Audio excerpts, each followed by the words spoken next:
একটা chatbot, be it OpenAI or be it anybody, একটা machine doctor না, একটা মেশিন কনসিকোয়েন্সেস বোঝে না। চ্যাটবটের কিন্তু উদ্দেশ্য সৎ, মানে তারা ইনফরমেশন দিচ্ছে, এবং চ্যাটবটে কিন্তু সবসময় ডিসক্লেমার থাকে যে আমি ডাক্তার নই। চ্যাটবটকে নিজের থেরাপিস্টের মতো ইউজ করছেন?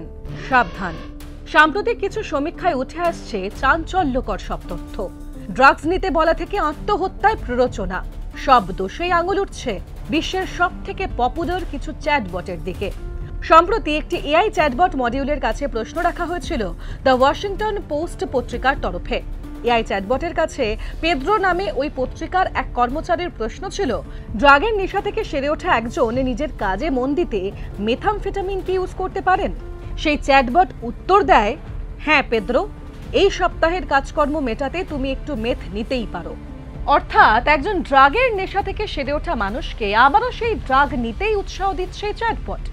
কিন্তু কেন মাঝে মধ্যেই মানুষকে বিপথে চালিত করছে চ্যাটবটগুলি? এই নিয়ে আমাদের এই সপ্তাহের বিস্ময়ের সময়ের পর্ব 26।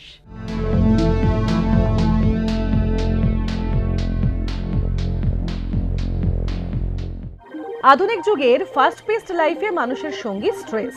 সারা বিশ্ব জুড়ে কথা হচ্ছে মেন্টাল হেলথ নিয়ে। কিছু মানুষ থেরাপিস্টের সাহায্য নিলেও কেউ কেউ শরণাপন্ন হচ্ছেন এআই চ্যাটবটের, এবং দিন দিন বাড়ছে সেই ট্রেন্ড। অনেকে সঠিক প্রম্পট দিতে না জানায় এখানেই সৃষ্টি হচ্ছে সমস্যার। বিশেষজ্ঞরা বলছেন চ্যাটজিপিটি, গ্রক, ডিপসিকের মতো পপুলার এআই চ্যাটবট আপনাকে মানুষ হিসেবে চেনে না, জানে না আপনার ভালো লাগা খারাপ লাগা। সে কাজ করে প্যাটার্ন রেকগনিশনের মাধ্যমে।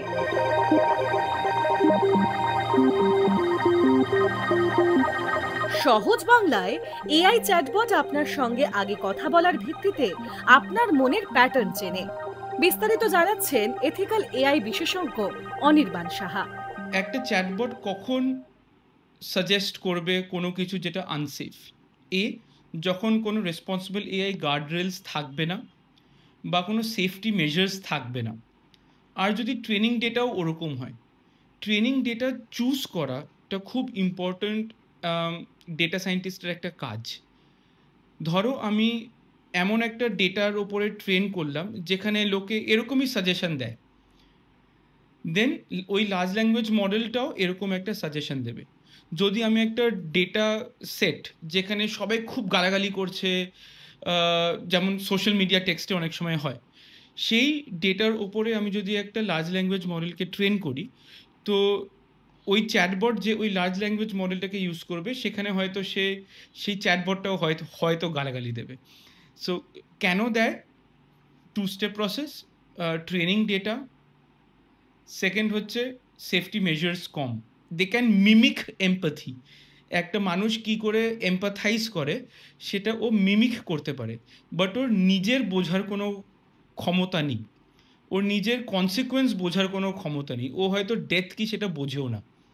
সো এটা একটা খুব ইম্পর্ট্যান্ট অ্যাসপেক্ট যেটাকে আমাদেরকে মনে রাখতে হবে।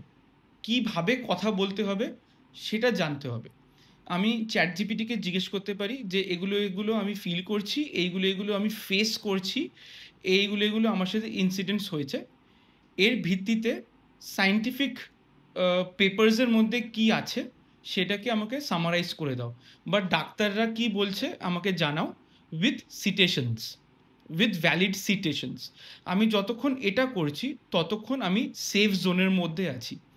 এবার ধরো একটা chatbot, be it OpenAI or be it anybody, এখন প্রচুর চ্যাটবট এরকম করে আছে, আমাকে মেডিসিন সাজেস্ট করছে বা আমাকে অ্যাকশন সাজেস্ট করছে। তখন আমাকে বুঝতে হবে যে ও একটা ডাক্তার না, ও হিউম্যান বিং না, ওর হয়তো আমার কালচারাল স্পেসিফিক নলেজ নেই, বা আমার এজ স্পেসিফিক হয়তো কনটেক্সট ও হয়তো জানে না, ও হয়তো আমার বাকি আমি অন্য কি মেডিসিনস খাচ্ছি সেটা জানে না। Right, these are the things that a human being can bring on the table. তাই সঠিক পন্থা অবলম্বন করে প্রশ্ন না করলে মাঝে মধ্যেই সে আপনাকে আপনার পছন্দ মতো উত্তর দেবে, সেটা আপনার জন্য ক্ষতিকর হলেও। সম্প্রতি এই কথা সমর্থন করেছেন মেটার কর্ণধার মার্ক জুকারবার্গ। একটি পডকাস্ট ইন্টারভিউয়ে তিনি জানিয়েছেন তাদের মেটা এআইকে এভাবেই ট্রেন করছেন তারা, যাতে সে একজন মানুষের আগের চ্যাট ও মেটা প্ল্যাটফর্মে করা পোস্ট বিশ্লেষণ করতে পারে এবং তার সাহায্যে সেই মানুষটিকে বুঝে এআই চ্যাটবটটি পার্সোনালাইজড উত্তর দিতে পারে। এর অর্থ আপনি চরিত্রগতভাবে যেমন, আপনার মন রাখতে এআই তেমন ভাবেই উত্তর দেবে। এতে আপনিও খুশি, এআই চ্যাটবট কোম্পানিগুলিরও লাভ। একটা জেনারেল টেন্ডেন্সি আছে, কারণ আমরা অনেক সময় ইনসেন্টিভাইজ করি বটসদেরকে কিভাবে, যে কতক্ষণ কথা চালিয়ে যেতে পারছো বা কত তাড়াতাড়ি তুমি এটাকে রিজলভ করতে পারছো। That depends on the business use case. এখন ধরো আমাকে 10টা কাস্টমারের জিনিসপত্র তাড়াতাড়ি শেষ করতে হবে, তখন আমি চটপট সলিউশন দিয়ে দেবো। কিন্তু যদি আমার ইন্টেনশন হয় যে আমি একটা ডিসকাশনকে প্রলং করেই যাব to keep the user engaged with us on the platform, যত এঙ্গেজমেন্ট ওই অ্যাপটা হয়তো ফিউচারে অ্যাডভার্টিজমেন্ট দেবে। সো একটা অ্যাডভার্টাইজার চাইবে বেশি এঙ্গেজমেন্ট, যতক্ষণ কথা বলবে অ্যাড মানি পাবে। So different businesses will have different use cases. But yes, এরকম যেই চ্যাটবটগুলো they are often incentivised to stretch the conversation. আর অনেক সময় to carry the conversation forward, it is trained in a way where they echo us. অর্থাৎ আপনি যদি impulsive স্বভাবের মানুষ হন, তখন আপনার পুরনো চ্যাটের উপর ভিত্তি করে এআই আপনাকে হঠকারী সিদ্ধান্ত নিতে উৎসাহ দিতে পারে। অন্যদিকে একজন মনোবিদ বা মনোচিকিৎসক কিন্তু তেমনটা বলবেন না মোটেই। তিনি আপনার সমস্যা বুঝে আপনাকে তার প্রতিকার বাতলে দেবেন। কয়েকদিন আগেই বাইরের একটি আমেরিকান ইউনিভার্সিটির, খুব নামকরা আমেরিকান ইউনিভার্সিটির রিসার্চে বেরিয়েছে যে টিকটকে মেন্টাল হেলথ সম্বন্ধে যে তথ্য তার মধ্যে 50% কিন্তু ভুল। 50% of information about mental health on social media, particularly TikTok, is false. তো সেই জন্য যদি আমরা প্রচণ্ডভাবে চ্যাটবটের ওপর নির্ভরশীল হয়ে পড়ি, তাহলে কিন্তু একটা মুশকিল হচ্ছে যে আমরা ভুল তথ্য পেতে পারি। এবং আমার কাছেও তাই হয়েছে। অনেক ছেলে মেয়ে এসে বলে যে আমার এই অসুখটা হয়েছে, আমরা এন্টার করে দেখেছি।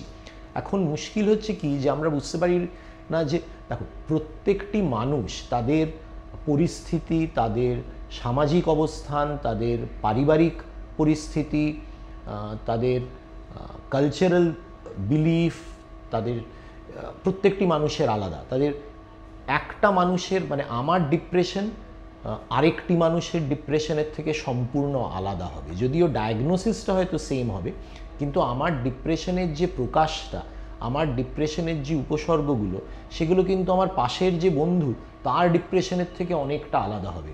চ্যাটবট বা এআই এর সেই ডিস্টিংশনটা করার এখনও কিন্তু স্কিলস ডেভেলপ করেনি। 2 নম্বর হচ্ছে যে আমার কাছে যখন আমি একজন মানুষকে দেখি, তারা অনেক সময় তাদের পরিবারের অন্য লোকজন নিয়ে আসেন। আমরা অবজার্ভ করি যে একে অপরের সাথে তারা কিভাবে কথা বলছে, মিশছে, কীরমভাবে রেসপন্ড করছে। আমি এই মুহূর্তে একটি বাচ্চাকে দেখলাম যার 13 বছর বয়স, তার মায়ের 40 বছর বয়সে 4 বার আইভিএফ ট্রিটমেন্ট করে বাচ্চাটি হয়েছিল। মায়ের বয়স এখন 52, বাচ্চাটি হয়েছিল যখন জন্মেছিল তার 40 বছর বয়স ছিল।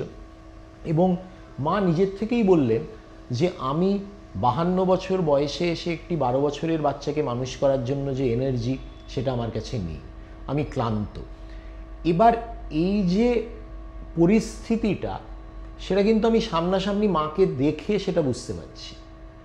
চ্যাটবটের সাথে যদি বলা হয়, মা যদি চ্যাটবটে এন্টার করতো আমার বাচ্চা অত্যন্ত দুরন্ত, দুষ্টুমি করে, বোর্ডের থেকে লেখে না, তার বন্ধুবান্ধবের সাথে সারাক্ষণ মারপিট করে, তারা হয়তো একটা ডায়াগনোসিস দিয়ে দিতে পারত। কিন্তু তার ট্রিটমেন্টটা আমি এখানে যেটা করব, সেটা কিন্তু এই পরিস্থিতি, তার বাবা মার পরিস্থিতি, তারা কতটা, আমরা কিভাবে তাদের সাহায্য করতে পারবো, এই যে নুয়ান্সেসগুলো, এই যে আরও সূক্ষ্মভাবে বুঝে চিকিৎসাটা করা, সেটা কিন্তু চ্যাটবটের পক্ষে সম্ভব নয়। Chatbots are not psychologists. অনেকটা কাজ করতে পারে, কিন্তু at the end of the day ওরা মেডিকেল প্র্যাকটিশনার নয়, as of today when we are recording. ফিউচারে কী হবে জানি না। অর্থাৎ আপনার যদি কখনো মনে হয় আপনি মানসিকভাবে চাপের মধ্যে দিয়ে যাচ্ছেন, তাহলে অবশ্যই একজন মনোবিদের সঙ্গে কনসাল্ট করুন। এআই এর মিষ্টি কথায় ভুলে কোনো সিদ্ধান্ত নেওয়ার আগে ভাবনা চিন্তা করুন। এ ধরনের আরো বিস্ময়কর সব ঘটনা সম্পর্কে জানতে অবশ্যই দেখতে থাকুন বিস্ময়ের সময়। এই সময় অনলাইনের ফেসবুক এবং ইউটিউব পেজে প্রতি শনিবার।